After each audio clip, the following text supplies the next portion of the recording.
Hey everybody, welcome back to learn to compete. My name is Hardev Singh Thakur और आज हम करने वाले हैं 12th वीडियो एमसीक्यू सीरीज़ की। अब ये जो सीरीज़ है ये आपको पीजीटी के लिए भी इंपॉर्टेंट है, नेट जेआरएफ के लिए भी इंपॉर्टेंट है और असिस्टेंट प्रोफेसर के लिए भी इंपॉर्टेंट है। अगर आप किसी भी इकोनॉमिक्स रिलेटेड एग्जाम की तैयारी कर रहे हैं तो ये एमसीक्यूज़ अगर आप सॉल्व करेंगे तो इसका आपको बेनिफिट ही होने वाला है। तो इस वीडियो में हम करने वाले हैं 25 क्वेश्चन। शुरू करते हैं। सबसे फर्स्ट क्वेश्चन है म्यूनिसिपल गार्डन इज़ अ। देखिए, म्यूनिसिपल गार्डन की अगर हम बात करें तो गार्डन नॉन राइवल गुड होती है और नॉन एक्सक्लूडेबल गुड होती है। इसका क्या मतलब हुआ? देखिए, नॉन एक्सक्लूडेबल का मतलब हुआ कि आप गार्डन में किसी को भी एंट्री करने से रोक नहीं सकते बिकॉज ये पब्लिक गुड होगी। ओके, वहीं पे नॉन राइवल का मतलब क्या हुआ कि अगर एक पर्सन किसी कमोडिटी को यूज़ कर रहा है तो दूसरे के लिए उसकी मात्रा कम नहीं हो रही है। तो गार्डन में अगर एक पर्सन आ रहा है तो ऐसा नहीं है कि उसके गार्डन का यूज़ करने से दूसरे के लिए उसकी अवेलेबिलिटी कम हो जाएगी। ठीक है, तो इसीलिए जो म्यूनिसिपल गार्डन है वो एक नॉन राइवल और नॉन एक्सक्लूडेबल गुड होगी, जो कि प्रॉपर्टी होती है प्योर पब्लिक गुड की। तो यहाँ पे आंसर जो इसका हो जाएगा वो ऑप्शन डी हो जाएगा। वहीं पे अगर हम मैरिट गुड की बात करें तो मैरिट गुड और प्राइवेट गुड दोनों की प्रॉपर्टी होती है कि ये दोनों गुड राइवल होती हैं और एक्सक्लूडेबल होती हैं। यानी कि अगर किसी ने इस गुड के लिए पे नहीं किया है तो आप उसको यूज़ करने से मना कर सकते हैं। वहीं पे अगर एक पर्सन इसका यूज़ कर रहा है तो दूसरे के लिए उसकी अवेलेबिलिटी कम हो जाती है। ओके, इसीलिए मैरिट गुड और प्राइवेट गुड जो होती हैं वो राइवल एंड एक्सक्लूडेबल होती हैं। देखिए, तीन टाइप की हम गुड पढ़ते हैं। एक होती है पब्लिक गुड, एक होती है प्राइवेट गुड, एक होती है क्लब गुड और एक होती है कॉमन गुड। पब्लिक गुड की हम बात करें अगर, पब्लिक गुड नॉन राइवल होगी एंड नॉन एक्सक्लूडेबल होगी। प्राइवेट गुड की बात करें तो ये राइवल भी होगी एंड एक्सक्लूडेबल भी होगी। क्लब गुड की अगर हम बात करें तो क्लब गुड नॉन राइवल होगी बट एक्सक्लूडेबल होगी। इसका क्या मतलब हुआ? देखिए, एक्सक्लूडेबल ही ये गुड है। फॉर एग्जाम्पल, मान लीजिए किसी रेस्टोरेंट में आप गए, वहाँ पे एक वाईफाई लगा है। ओके, तो उसे यूज़ करने से आपको मना किया जा सकता है। फॉर एग्जाम्पल, आप रेस्टोरेंट के अगर बाहर खड़े हैं तो आप वाईफाई यूज़ नहीं कर सकते, वो आपको एक्सक्लूड कर सकते हैं। लेकिन अगर आप रेस्टोरेंट के अंदर बैठे हैं तो आप वहाँ पे वाईफाई यूज़ कर सकते हैं। ओके, तो ये क्या मतलब हुआ इसका कि आपको वाईफाई यूज़ करने से मना किया जा सकता है अगर आप पे नहीं कर रहे हैं। ठीक है, लेकिन वो नॉन राइवल है, यानी अगर आपने वाईफाई यूज़ किया तो ऐसा नहीं है कि दूसरा पर्सन उसको यूज़ नहीं कर सकता। तो ये नॉन राइवल कमोडिटी होती है। वहीं पे अगर इसका एक और एग्जांपल लें तो केबल टीवी, आप केबल का कनेक्शन लगवाते हैं तो आपने जो घर में केबल लगवाई है वो एक्सक्लूडेबल है, यानी कि अगर आपने उसकी पेमेंट नहीं करी तो आप उसे यूज़ नहीं कर सकते। ओके, बट वो नॉन राइवल है, यानी ऐसा नहीं है कि अगर आप एक केबल कनेक्शन यूज़ कर रहे हैं तो दूसरा पर्सन उसे यूज़ नहीं कर पाएगा। आप कितने मर्जी घरों में केबल टीवी कनेक्शन दे सकते हैं, कंडीशन यह है कि वो पे करते होने चाहिए। जो पे कर रहा है उसी को कनेक्शन मिलेगा, इसलिए वो एक्सक्लूडेबल गुड है। ठीक है, बट वो नॉन राइवल है, यानी किसी एक के कंज्यूम करने से दूसरे के लिए उसकी अवेलेबिलिटी कम नहीं होती। वहीं पे अगर हम कॉमन गुड की बात करें तो कॉमन गुड राइवल होती हैं बट नॉन एक्सक्लूडेबल होती हैं। इसका क्या मतलब हुआ? मान लीजिए कहीं पे एक पॉन्ड है, अब वो जो पॉन्ड है वो एक पब्लिक गुड है। ठीक है, पब्लिक गुड है तो इसका मतलब ये हुआ कि वो नॉन एक्सक्लूडेबल है, आप उसको यूज़ करने से किसी को रोक नहीं सकते। यानी अगर किसी ने वहाँ पे फिशिंग करनी है तो आप किसी को रोक नहीं सकते, कोई भी आके वहाँ पे फिशिंग कर सकता है। लेकिन ये जो गुड है ये कॉमन गुड है, इसका मतलब ये राइवल है। अगर किसी एक पर्सन ने वहाँ से फिश निकाल ली तो दूसरे पर्सन के लिए उस फिश की अवेलेबिलिटी क्या हो जाएगी? कम हो जाएगी, इसीलिए इसे हम राइवल कहेंगे। तो आई होप आप लोगों को समझ में आ गया होगा public good, private good, club good और कॉमन गुड के बीच का डिफरेंस। पब्लिक गुड जो होती है नॉन राइवल होंगी, नॉन एक्सक्लूडेबल होंगी। प्राइवेट गुड राइवल भी होंगी और एक्सक्लूडेबल भी होंगी। क्लब गुड एक्सक्लूडेबल होंगी बट नॉन राइवल होंगी। और कॉमन गुड कैसी होंगी? राइवल होंगी बट नॉन एक्सक्लूडेबल होंगी। तो इस क्वेश्चन का आंसर तो हो गया option D. Next question, corporate tax is a. देखिए, कॉर्पोरेट टैक्स हो चाहे इनकम टैक्स हो, ये कौन से टैक्स हैं? डायरेक्ट टैक्स हैं। डायरेक्ट टैक्स का क्या मतलब होता है? जिसका इम्पैक्ट और इंसिडेंस सेम पर्सन पे पड़ता है, यानी जिस पर्सन पे वो टैक्स लगाया गया है उसे ही अल्टीमेटली उसे पे करना है। इनडायरेक्ट टैक्स क्या होता है? जिस पर्सन पे लगाया गया है वो आगे उसे फॉरवर्ड कर सकता है, यानी कंज्यूमर से उसे ले सकता है। फॉर एग्जाम्पल, अगर किसी प्रोड्यूसर पे टैक्स लगाया तो वो उसे कंज्यूमर से ले सकता है, तो वो इनडायरेक्ट टैक्स हो जाएगा। तो कॉर्पोरेट टैक्स का एग्जाम्पल है डायरेक्ट टैक्स का, यानी ऑप्शन बी यहाँ पे करेक्ट हो जाएगा। Next question, the FRBM act is referred as. देखिए, FRBM एक्ट की फुल फॉर्म होती है fiscal responsibility budget management act. कब आया था ये एक्ट जो आया था 2003 में आया था और एनफोर्स कब से माना जाता है? ये 5 जुलाई 2004 से। ठीक है, तो याद रखिएगा ये एक्ट आया कब था, इनेक्ट कब हुआ था? ये 2003 में इनेक्ट हुआ था और इन्फोर्स कब से हुआ था? 5 जुलाई 2004। तो यहाँ पे जो आंसर हो जाएगा ऑप्शन ए हो जाएगा। Next question, the exact price ratio at which goods must exchange after trade in the framework of 2 country and 2 goods was first explain by. ये बोल रहा है कि 2 कंट्री में और जो कि 2 गुड्स प्रोड्यूस कर रही हैं उनके बीच में प्राइस रेशियो एग्जैक्ट क्या होना चाहिए आफ्टर द ट्रेड फ्रेमवर्क को किसके द्वारा एक्सप्लेन किया गया था। देखिए ये एक्सप्लेन किया गया था जेएस मिल के द्वारा जब इन्होंने रेसिप्रोकल डिमांड थ्योरम दी थी। तो रेसिप्रोकल डिमांड थ्योरम में उन्होंने एग्जैक्ट प्राइस रेशियो की बात की थी जिसपे गुड्स क्या होनी चाहिए, एक्सचेंज होनी चाहिए। ओके इन्होंने काम किया था डेविड रिकार्डो की थ्योरी के ऊपर। डेविड रिकार्डो ने कौन सी थ्योरी दी थी, comparative advantage theory. Adam Smith ने कौन सी थ्योरी दी थी, एब्सोल्यूट एडवांटेज थ्योरी। सैमुअल्सन ने कौन सी थ्योरी दी थी, स्टॉपलर सैमुअल्सन थ्योरम। तो इसका आंसर यहाँ पे जो हो जाएगा वो ऑप्शन ए हो जाएगा। Next question, the situation of factor intensity reversal. जो फैक्टर इंटेंसिटी रिवर्सल होता है वो इनवैलिडेट करता है हेक्सचर-रोलिन ट्रेड थ्योरम को, या फिर इनवैलिडेट करता है फैक्टर प्राइस इक्वलाइजेशन थ्योरम को, या नेसेसरी कंडीशन है for the validity of Heckscher Ohlin theorem, या बोथ ए एंड बी। देखिए फैक्टर इंटेंसिटी रिवर्सल का क्या मतलब होता है, इसका मतलब होता है कि वो सिचुएशन जिसमें गुड जो है रिलेटिवली कैपिटल इंटेंसिव है किसी एक कंट्री में और सेम ही गुड लेबर इंटेंसिव है किसी बी कंट्री में। यानी एक कंट्री जो है वो गुड बना रही है same good capital intensive method से और दूसरी कंट्री सेम गुड बना रही है लेबर इंटेंसिव मेथड से। तो ये इनवैलिडेट कर रहा है हेक्सचर-रोलिन ट्रेड थ्योरम को भी और फैक्टर प्राइस इक्वलाइजेशन थ्योरम को भी। तो यहाँ पे जो आंसर होगा वो बोथ ए एंड बी हो जाएगा। Next question, gross barter term of trade is defined at. Gross barter term of trade को किससे डिफाइन किया जाता है, A B C D, 4 option है हमारे पास। देखिए अलग अलग टाइप के हमें टर्म ऑफ ट्रेड दिए गए थे। पहला था gross barter term of trade, ये दिया गया था टॉसिक के द्वारा। अब इसका फॉर्मूला क्या होता है, quantity of import divide by quantity of export, यानी quantity of import index divided by quantity of export index. उसके बाद दूसरा टर्म ऑफ ट्रेड होता है net barter term of trade, ये भी सेम एफडब्ल्यू टॉसिक के द्वारा ही दिया गया था और इसका फॉर्मूला होता है price of export index divide by price of import index. इसके बाद नेक्स्ट टर्म ऑफ ट्रेड होता है जिसे हम कहते हैं income term of trade. Income term of trade का क्या फॉर्मूला होता है, price of export index divide by price of import index multiply में quantity of export index Q X से जिसे हम डिनोट कर रहे हैं। और ये किसके द्वारा दिया गया था, ये दिया गया था जीएस डॉरेंस एंड एच स्टेशल के द्वारा। ठीक है, अब इसके बाद नेक्स्ट टर्म ऑफ ट्रेड है single factorial term of trade and double factorial term of trade.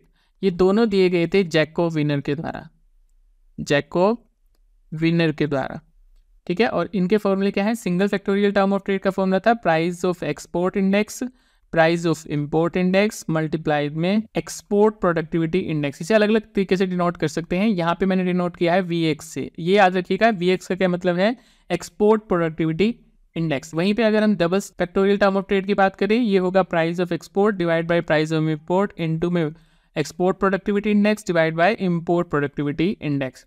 ये अगर आपको याद हो ये किसकी बात हो रही है, net barter term of trade की बात हो रही है। तो आई होप आप लोगों को ये पांचों इंडेक्स याद हो गए होंगे। अब यहाँ पे अगर हम gross barter term of trade की बात करें तो gross barter term of trade किसके द्वारा दिया गया था, एफडब्ल्यू टॉसिक के द्वारा दिया गया था। इसका फॉर्मूला होता है quantity of import index divide by quantity of export index, जो कि यहाँ पे ए ऑप्शन में दिया हुआ है। यहाँ पे एम डिनोट कर रहा है इंपोर्ट को, क्यू डिनोट कर रहा है क्वांटिटी को, एक्स डिनोट कर रहा है एक्सपोर्ट को, क्यू डिनोट कर रहा है क्वांटिटी को। तो याद रखिएगा इन्होंने थोड़ा सा चेंज कर दिया है, क्यू को नीचे लिख दिया है, एम को ऊपर लिख दिया है, लेकिन ये बात वही कर रहे हैं इंपोर्ट क्वांटिटी इंडेक्स अपॉन में एक्सपोर्ट क्वांटिटी इंडेक्स। तो इसका आंसर जो हो जाएगा ऑप्शन ए हो जाएगा। Next question, the extent and effectiveness of the lobbying activity by pressure group in political market for protection is associated with. देखिए political market में या फिर पॉलिटिक्स में कह लीजिए बहुत सारे प्रेशर ग्रुप होते हैं और वो प्रेशर ग्रुप क्या काम करते हैं, अपने अपने इंटरेस्ट के लिए काम करते हैं। यानी कि ऐसी ऐसी पॉलिसी बनवाना चाहते हैं जिससे उनका इंटरेस्ट फुलफिल हो सके। उनकी कई लॉबी होती है इन प्रेशर ग्रुप्स की। तो इसके ऊपर काम करा गया था ब्रूनो एस फ्रे के द्वारा। ठीक है, ये इन्होंने उल्टा दिया हुआ है नाम, यहाँ पे इन्होंने सरनेम पहले लिखा है और फर्स्ट नेम बाद में लिखा है। जैसे यहाँ पे आप देख सकते हैं मिल्टन फ्रीडमैन को इन्होंने फ्रीडमैन एम लिखा है, इसी तरह यहाँ पे ब्रूनो एस फ्रे को इन्होंने फ्रे भी लिखा है। इनकी एक बुक आई थी 1986 में, जिस बुक का नाम था पॉलिटिकल इकोनॉमी ऑफ प्रोटेक्शन। उसमें इन्होंने बात की थी कि इकोनॉमी में बहुत सारे प्रेशर ग्रुप होते हैं जो पॉलिटिक्स में क्या करते हैं, अपनी लॉबी बना के अपने इंटरेस्ट से रिलेटेड पॉलिसीज़ बनवाने की कोशिश करते हैं। तो किसके द्वारा दिया गया था ये, ब्रूनो एस फ्रे के द्वारा, यानी फ्रे बी। ऑप्शन यहाँ पे जो हो जाएगा ऑप्शन ए आंसर हो जाएगा। Next question, which of the following is not the part of WTO agreement, इनमें से कौन सा WTO एग्रीमेंट का पार्ट नहीं होता। कस्टम ड्यूटी को कट करना WTO एग्रीमेंट का पार्ट है, पेटेंट राइट मिलना WTO एग्रीमेंट का पार्ट है, इन्वेस्टमेंट ट्रांसफर भी WTO एग्रीमेंट का पार्ट है, लेकिन करेंसी रेट जो मैनिपुलेशन होता है वो WTO का पार्ट नहीं है, क्योंकि WTO सिर्फ ट्रेड एग्रीमेंट को देखता है। तो इसका आंसर यहाँ पे ऑप्शन डी हो जाएगा। Next question, increase in money supply in the economy, money supply अगर इकोनॉमी में इंक्रीज कर दी जाए तो उससे क्या होगा। पहला ऑप्शन कह रहा है इंक्रीज इन इनकम, ये बात बिल्कुल सही है। मनी सप्लाई अगर इकोनॉमी में आप इंक्रीज कर रहे हैं, इसका मतलब ये हुआ कि आप रेट ऑफ इंटरेस्ट को कम कर रहे हैं और उससे इन्वेस्टमेंट जो है वो इंक्रीज हो जाएगी, और इन्वेस्टमेंट इंक्रीज होने के बाद क्या हो जाएगा, लोगों की इनकम इंक्रीज हो जाएगी। तो ये बिल्कुल सही है, increase in income and increase in import in the economy. ये थोड़ा ऑप्शन जो है यहाँ पे मुझे गलत लग रहा है, बिकॉज जब आप मनी सप्लाई इंक्रीज करते हैं तो आप जब डेलिबरेटली मनी सप्लाई इंक्रीज कर रहे हैं तो इसका मतलब है आपकी कंट्री का डिवैल्यूएशन हो रहा है करेंसी का, ठीक है। और जब करेंसी का डिवैल्यूएशन होगा तो इसका मतलब है कि आपके इंपोर्ट जो हैं वो कम हो जाएंगे और एक्सपोर्ट जो है वो बढ़ जाएंगे, लेकिन यहाँ पे लिखा हुआ है इंक्रीज इन इंपोर्ट। तो एक बार इस ऑप्शन को हम होल्ड पे रख लेते हैं।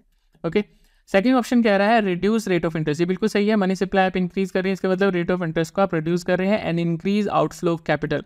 और जब रेट ऑफ इंटरेस्ट आपकी कंट्री में कम हो जाते हैं तो इसका मतलब ये है कि वो फॉरेन कंट्री के कंपैरिजन सस्ते हो गए हैं, और रेट ऑफ इंटरेस्ट अगर कम होंगे तो लोग अपना पैसा बैंकों से निकाल के बाहर ले जाएंगे। तो ये बिल्कुल सही है, इंक्रीज आउटफ्लो ऑफ कैपिटल होगा। तो सेकंड ऑप्शन यहाँ पे ठीक हो गया। ऑप्शन थर्ड कह रहा है the effect of increase in money supply in the economy on balance of payment is predictable, ये भी बिल्कुल सही है। अगर आप सप्लाई जो मनी सप्लाई है इंक्रीज कर रहे हैं तो उससे बैलेंस ऑफ पेमेंट में जो इफेक्ट होगा वो प्रेडिक्टेबल होगा। तो ये ऑप्शन सी भी करेक्ट है। अब यहाँ पे क्योंकि हमारे पास कोई और तरीका नहीं है तो हमें ऑल ऑफ द अबव भी लगाना पड़ेगा, चाहे यहाँ पे थोड़ी सी मिस्टेक भी है, यहाँ पे इंक्रीज इन इम्पोर्ट की जगह डिक्रीज इन इम्पोर्ट होना चाहिए था। तो यहाँ पे आंसर जो हो जाएगा ऑप्शन डी हो जाएगा। Next question, if the nominal rate of tariff is 30%, percentage of imported input in locally produced good is 50%, and the rate of tariff on imported input is 0, then effective rate of protection will be। देखिए, effective rate of protection का formula होता है n-AB divide by 1 - A। यहाँ पे n क्या है, n है nominal rate of tariff. क्या है ये, नॉमिनल रेट ऑफ टैरिफ, ठीक है। यहाँ पे ए क्या है, ए है इंपोर्टेड इनपुट्स इन लोकली प्रोड्यूस गुड, यानी कि आप जो गुड्स बना रहे हैं अपनी कंट्री में उसका कितना % कंपोनेंट जो है वो आप बाहर से इंपोर्ट करते हैं। जो भी आप गुड बना रहे हैं उसका जो पार्ट्स हैं कितने % आप बाहर से इंपोर्ट करते हैं। तो इसका मतलब क्या आ गया, ए का मतलब होगा इंपोर्टेड इनपुट्स इन लोकली प्रोड्यूस्ड गुड्स, और बी यहाँ पे क्या होता है, बी का मतलब होता है जो इंपोर्टेड इनपुट्स हैं उन पे टैरिफ क्या लग रहा है, यानी rate of tariff on import. Okay, तो इफेक्टिव रेट ऑफ प्रोटेक्शन अगर आपने निकालना है तो वो कैसे आएगा, एन यानी कि नॉमिनल रेट ऑफ टैरिफ जो कि कितना है 30%, 30% को आप लिख सकते हैं 0.30 माइनस ए, यानी जो आप लोकली गुड्स प्रोड्यूस कर रहे हैं उनमें उसका कितने % कंपोनेंट आप बाहर से इंपोर्ट कर रहे हैं, कितना % है यहाँ पे 50%, तो ये कितना आ जाएगा 0.50 मल्टीप्लाई में बी क्या है, रेट ऑफ टैरिफ कितना लग रहा है, और यहाँ पे आप देख सकते हैं rate of tariff on imported input is 0, तो वो कितना है 0 डिवाइड बाय 1 माइनस ए कितना है 0.50। ओके, तो यहाँ पे क्या हो जाएगा 0.30 माइनस में ये 0 हो जाएगा, 1 माइनस 0.50 हो जाएगा 0.50, ठीक है। तो ये किसके इक्वल हो जाएगा 0.30 डिवाइड बाय 0.50, पॉइंट से पॉइंट गया, ये आ जाएगा 30 डिवाइड बाय 50। अब ये क्योंकि आंसर हमने परसेंटेज में निकालना है तो परसेंटेज के लिए मल्टीप्लाई में वापस 100 कर देंगे, 50 से जाएगा ये 2 पे, तो इसका आंसर आ जाएगा 60%, यानी कि ऑप्शन ए यहाँ पे करेक्ट आंसर हो जाएगा। Next question, the construction of services price index in India was recommended by, जो इंडिया में सर्विसेज प्राइस इंडेक्स है उसका कंस्ट्रक्शन किसके द्वारा रिकमेंड किया गया था, रंगाराजन कमीशन के द्वारा 2001 में, रंगाराजन कमीशन के द्वारा 2010 में, अहलुवालिया कमीशन के द्वारा 2009 में, या डॉक्टर मनमोहन सिंह कमीशन के द्वारा 2005 में।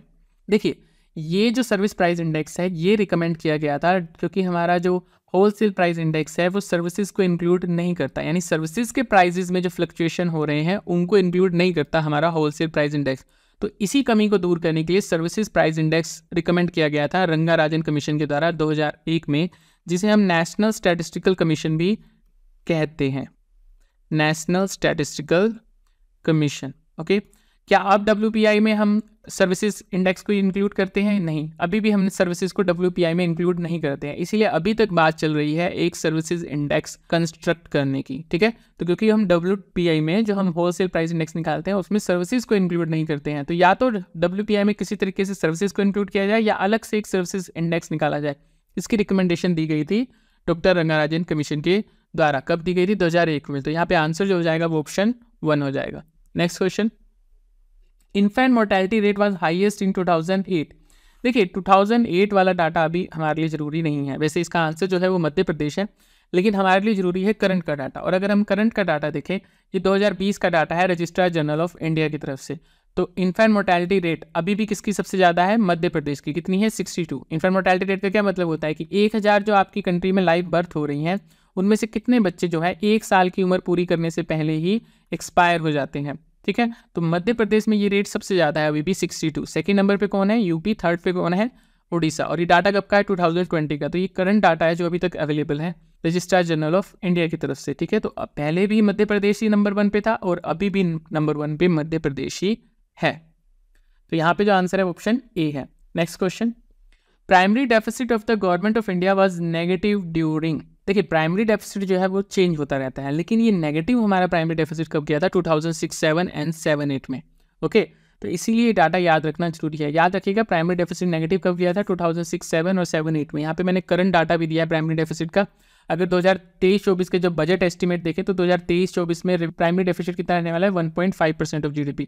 और 2023-24 के जो रिवाइज एस्टिमेट आए हैं उनके हिसाब से 2.3% ऑफ GDP है हमारा प्राइमरी डेफिसिट। अब यहाँ पे अगर आप देखें 2007-8 में ये नेगेटिव में गया था। ठीक है, 2006-7 का यहाँ पे मैंने डाटा नहीं लिया है, पर अगर आप ऑप्शन को भी देखें तो 2008-9 में डाटा पॉजिटिव था, तो ये तो इनकरेक्ट हो जाएगा। 2008-9 में यहाँ पे भी दिया है जो कि पॉजिटिव था, ये इनकरेक्ट हो जाएगा। 7-8 में नेगेटिव था, ये बिल्कुल सही है, लेकिन 9-10 में ये पॉजिटिव था, तो ये ऑप्शन वैसे भी इनकरेक्ट है। तो यहाँ पे डाटा दिया नहीं गया है, पर हमें पता है 2006-7 और 7-8 में वो नेगेटिव आएगा, तो यहाँ पे ऑप्शन ए करेक्ट हो जाएगा। तो याद रखिएगा ये अभी तक हमारा प्राइमरी डेफिसिट क्या हो रहा है? डिक्रीज हो रहा है। कब तक हुआ यहाँ डिक्रीज? यहाँ तक। कब तक? 2022-23 के डाटे तक। अब हमारे पास एक्चुअल डाटा जब आएगा 2023-24 का, जो कि आएगा 2025-26 के बजट के अंदर, तो उस एक्चुअल डाटा में हमें पता लगेगा इसकी वैल्यू का। ठीक है, कि प्राइमरी डेफिसिट इंक्रीज हुआ कि डिक्रीज हुआ। अभी तक देखा जाए तो 2019-20 से प्राइमरी डेफिसिट डिक्रीज हो रहा है, तो यहाँ पे आंसर हो जाएगा option A. Next question, a new WPI series was released in September 2010 with base year. देखिए सितंबर 2020 में जो नई WPI सीरीज निकाली गई थी, यानी होलसेल प्राइस इंडेक्स की सीरीज जो निकाली गई थी, उसका बेस ईयर था 2004-5। ठीक है, इस टाइम बेस ईयर क्या चल रहा है? 2011-12 का बेस ईयर चल रहा है। कब से चल रहा है ये? 30 जनवरी 2015 से हमने ये चेंज कर दिया है। तो 30 जनवरी 2015 से जो हम होलसेल प्राइस इंडेक्स निकाल रहे हैं उसमें हम बेस ईयर कौन सा यूज़ कर रहे हैं? 2011-12। तो ये आप याद रखिएगा। अभी इसका आंसर क्या है? ऑप्शन ए है।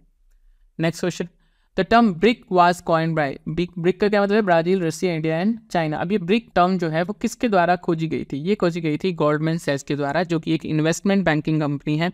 अब इस कंपनी के अंदर जो ग्लोबल इकोनॉमिक रिसर्च के चीफ इकोनॉमिस्ट थे उनका नाम था जिमो निल। ठीक है, इन्होंने एक पेपर पब्लिश किया था, उस पेपर में इन्होंने ब्रिक्स टर्म का यूज़ किया था। तो अगर पर्सन का नाम पूछा जाए तो जिमो निल थे, और ये कहाँ काम कर रहे थे? यहाँ पे गोल्डमैन सैक्स में ये चीफ इकोनॉमिस्ट रहे हैं। ठीक है, तो इन्होंने ब्रिक टर्म को कॉइन किया था। तो यहाँ पे जो आंसर है वो ऑप्शन सी है। Next question, the state which had highest share of Indian export during 2009-10। देखिए 9-10 की अगर हम बात करें तो सबसे ज़्यादा एक्सपोर्ट था महाराष्ट्र का, लेकिन अभी करंट का डाटा अगर हम देखें तो करंट में गुजरात सबसे आगे है। कब का डाटा है ये? 2021-22 का। नीति आयोग की रिपोर्ट आती है इंडिया एक्सपोर्ट कॉम्पिटिटिवनेस रिपोर्ट। ये भी याद रखिएगा, इंडिया का एक्सपोर्ट कॉम्पिटिटिवनेस रिपोर्ट कौन पब्लिश करता है? नीति आयोग। ये आपको याद रहेगा। ठीक है, तो नीति आयोग की उस रिपोर्ट के अनुसार 2021-22 का जो डाटा है उसमें सबसे ज़्यादा एक्सपोर्ट में कंट्रीब्यूशन है गुजरात का। कितना? 33%। एक तरफ मान लीजिए महाराष्ट्र से डबल। ओके, सेकंड नंबर पे है महाराष्ट्र, थर्ड पे है तमिलनाडु, फोर्थ पे है कर्नाटका, फिफ्थ पे है उत्तर प्रदेश। तो अभी के लिए इस क्वेश्चन का आंसर जो हो जाएगा वो महाराष्ट्र हो जाएगा। लेकिन अगर आपको एग्जाम में क्वेश्चन आता है तो 2021-22 का डाटा हमारे पास लेटेस्ट अवेलेबल है, उसके हिसाब से गुजरात नंबर 1 पे है। तो यहाँ पे आंसर है option B. Next question, the main feature of the employment guarantee scheme act of 2005।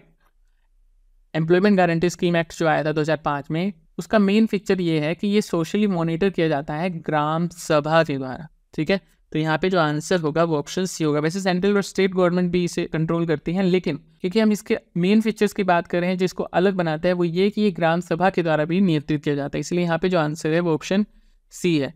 Next question, if x1 बार यानी कि मीन दिया हुआ है आपको x1 का एंड x2 एक और मीन दिया हुआ है, are the means of two sample, दो सैंपल हैं उनके मीन है x1 एंड x2, और उन सैंपल का साइज क्या है, एक सैंपल का साइज है n1 और एक सैंपल का साइज है n2। तो आपको कंबाइंड मीन निकालना है। देखिए कंबाइंड मीन कैसे निकाला जाता है, मान लीजिए आपके एक पास सैंपल है 1 और एक सैंपल 2, तो कंबाइंड मीन होगा x1, 2, ऐसे आप डिनोट करते हैं कंबाइंड मीन को। और इसका फॉर्मूला क्या होता है, सैंपल साइज पहले वाले का और उसका mean plus sample size second का इनटू में उसका मीन डिवाइड बाय दोनों सैंपल साइज को आप ऐड कर दीजिए। ओके, तो ऐसे निकलता है कंबाइंड मीन। तो यहाँ पे फॉर्मूला क्या हो जाएगा कंबाइंड मीन का, ऑप्शन सी हो जाएगा। एक बार इस फॉर्मूले को अगर हम समझें, देखिए मान लीजिए हमारे पास दो सैंपल है, एक सैंपल है 2, 4, 6, 8 और एक सैंपल है 3, 6, 8, 12। ओके, तो अगर हमने इनका कंबाइंड मीन निकालना है, कंबाइंड मीन निकालने के लिए क्या चाहिए, हमें इनकी टोटल वैल्यू चाहिए और इनकी टोटल वैल्यू चाहिए। ठीक है, इसका मीन हमें दिया हुआ है जो कि आएगा कितना, 5। कैसे आएगा इसका मीन 5, 20 डिवाइड बाय 4 जो कि 5 आएगा। और इसका मीन हमें कितना दिया हुआ है, 12 और 8 20, 6 26 और 3 29 डिवाइड बाय 4, तो ये आ जाएगा 7.25। ठीक है, अब अगर आपको इसका मीन दिया हो, इसके टोटल नंबर दिए हो, यानी n1 ये है हमारे पास, x1 ये है, n2 ये है हमारे पास, x2 ये है हमारे पास, तो कंबाइंड मीन कैसे निकालेगा, पहले इसकी वैल्यू चाहिए हमें टोटल। इसकी टोटल कितनी आएगी, n1 को अगर हम x1 से मल्टीप्लाई कर दें, n1 मल्टीप्लाई x1, आप देख सकते हैं 5 को 4 से मल्टीप्लाई करेंगे, इसका टोटल आ जाएगा 20 हमारे पास। प्लस में इसका टोटल कैसे निकलेगा, x2 को n2 से मल्टीप्लाई करिए, यानी 4 को आप जब 7.25 से मल्टीप्लाई करेंगे आपके पास 29 आ जाएगा। तो ये क्या आ जाएगा, n2 मल्टीप्लाई विद x2, और डिवाइड कर देंगे टोटल नंबर कितने हैं, 4 ये और 4 ये, 8 से, यानी कि n1 प्लस n2।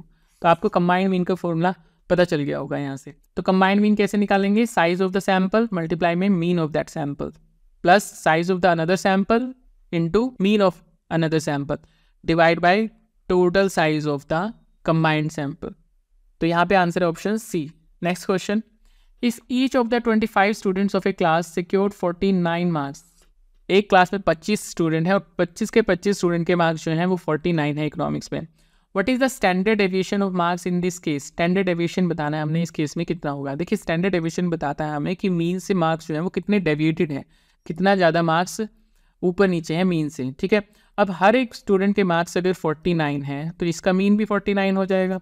ओके, तो अगर आप डेविएशन निकालें, मीन से डेविएशन, यहाँ भी 0 आने वाली है, यहाँ भी 0 आने वाली है, यहाँ भी 0 आने वाली है, तो स्टैंडर्ड डेविएशन क्या हो जाएगा इस केस में, 0 हो जाएगा। अगर सबके मार्क्स एक जैसे हैं तो यहाँ पे स्टैंडर्ड डेविएशन हमेशा 0 आएगा। ओके, तो यहाँ पे आंसर है option D.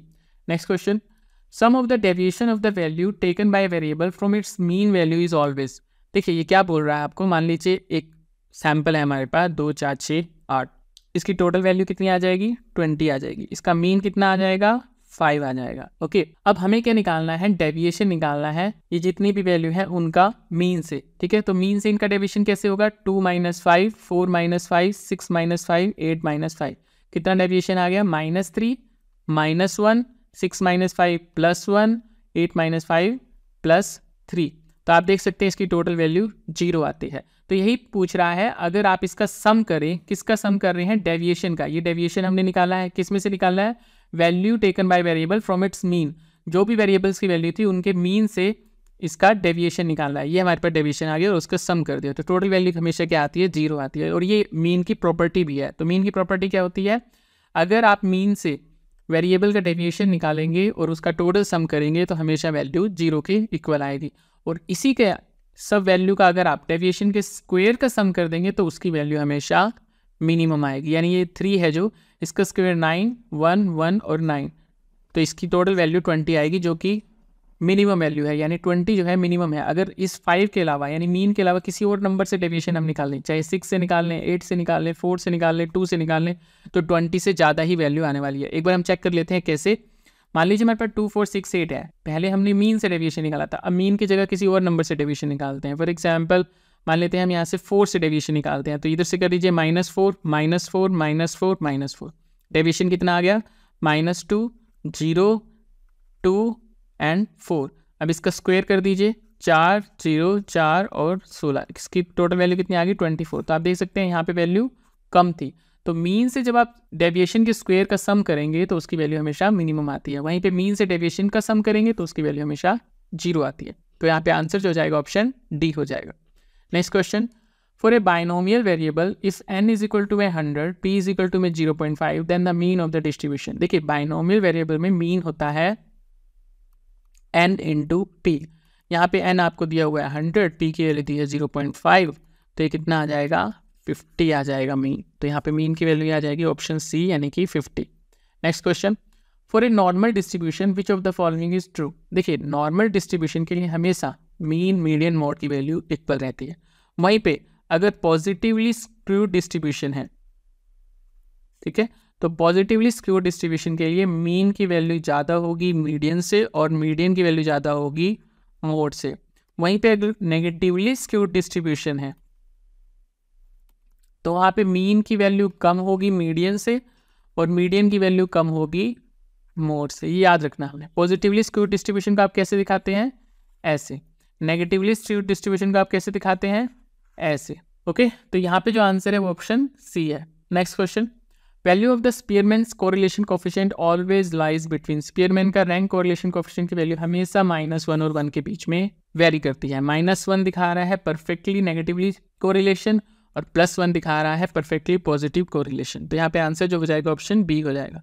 Next question, if the slope of the regression line of x on y यानी कि bxy की वैल्यू दी हुई है आपको 0.8 और y ऑन x की वैल्यू दी हुई है यानी pyx की वैल्यू दी हुई है 0.2। आपसे पूछ रहा है कोफिशिएंट ऑफ कोरिलेशन, और कोफिशिएंट कोरिलेशन को हम डिनोट करते हैं r से और उसकी वैल्यू होती है √bxy मल्टीप्लाई में byx। तो ये क्या हो जाएगा, 0.8 मल्टीप्लाई में 0.2। ये पॉइंट हटा, नीचे 100 आ गया दोनों का, ये हो गया 16 डिवाइड बाई 100 और 16 का अंडर रूट क्या होता है 4, 100 का अंडर रूट क्या होता है 10, तो ये वैल्यू आ जाएगी 0.4। तो यहाँ पे आंसर आ जाएगा option C. Next question, which one of the following test is a non parametric test. इनमें से नॉन पैरामेट्रिक टेस्ट कौन सा है, काई स्क्वायर टेस्ट हमारा नॉन पैरामेट्रिक है। यहाँ पे जो आंसर होगा ऑप्शन डी होगा। तो आई होप आप लोगों को ये क्वेश्चन अच्छे लगे होंगे। मिलेंगे और क्वेश्चन के साथ नेक्स्ट वीडियो में, तब तक बी सेफ, कीप लर्निंग। जय हिंद, धन्यवाद।